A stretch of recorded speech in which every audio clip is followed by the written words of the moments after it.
The next story that we have, Nancy, comes to us from Vulture.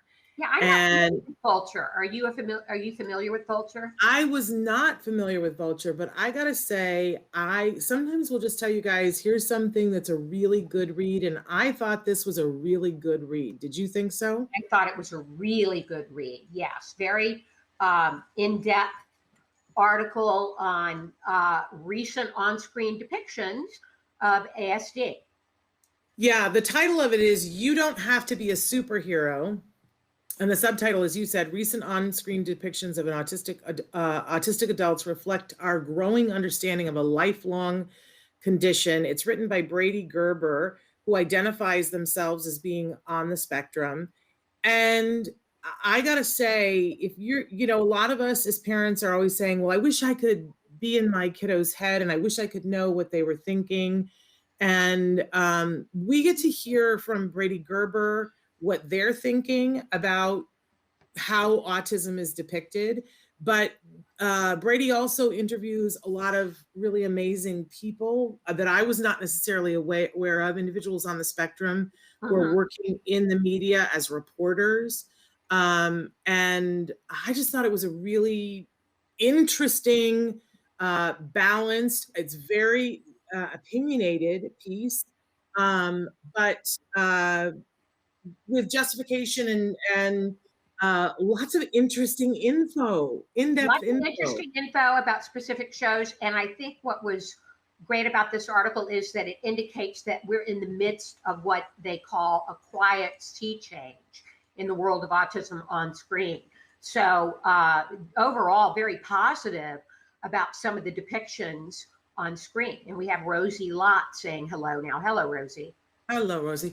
And I also love the compare and contrast of how some people, 20 years ago, were looking at things that's going to come up in our interview.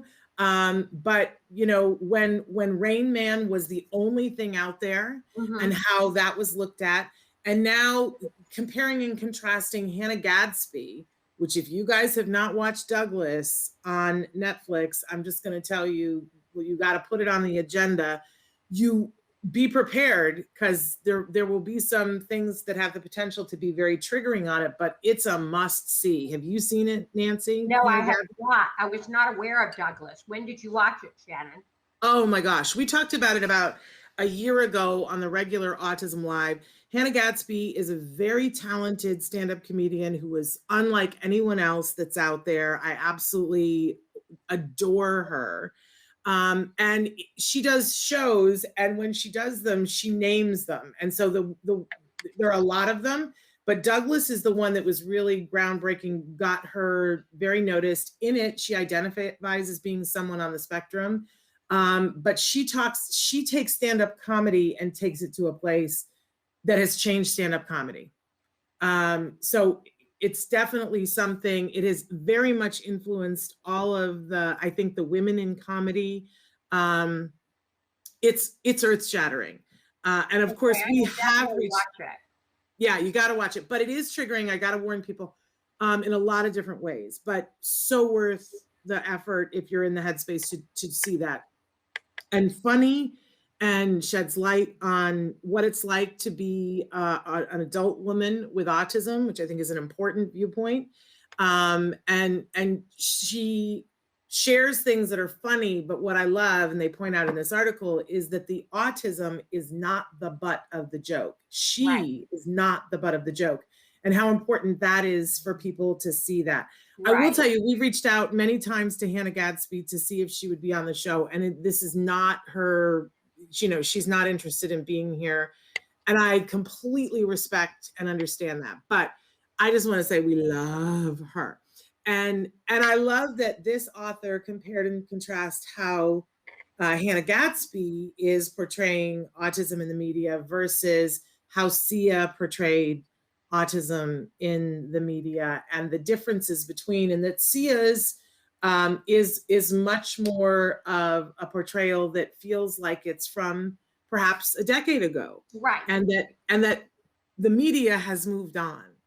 So, but so much more in this article. It's So a much real more. good. It emphasizes that now adults, as you said, Hannah Gadsby plays herself an adult with autism, an adult woman, and there are many more portrayals now of adults with autism.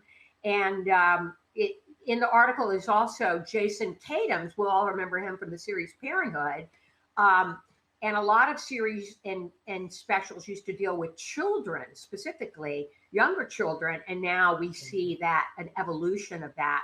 And Jason Katims has an exciting new project called On the Spectrum that is still in development. I think it's an Israeli show that he's developing for US.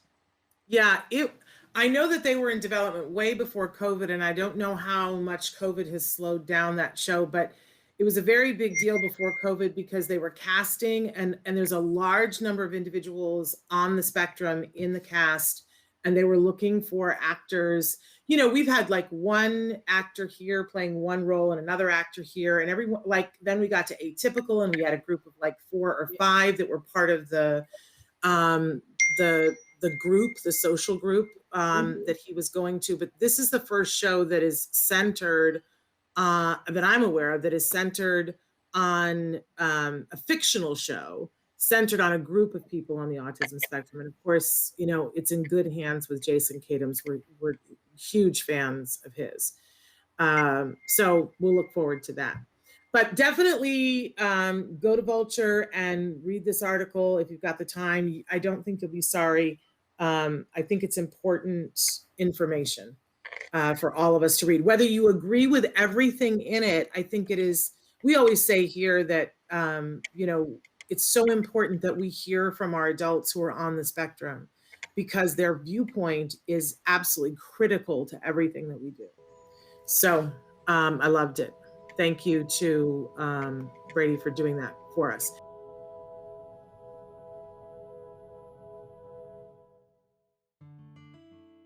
Thanks for watching Autism Live. If you found anything helpful in this video, please give us a like. In fact, make sure that you smash that subscribe button on YouTube and give us a like on Facebook. You can also follow us on Twitter and Instagram for important updates. And please download our free podcast wherever you get your podcasts. See you next time. Until then, give your kiddos a hug from me and one for you too. Bye-bye for now.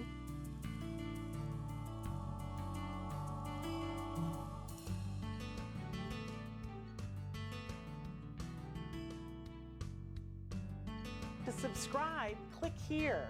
And if you'd like to check out some more of our videos, click here.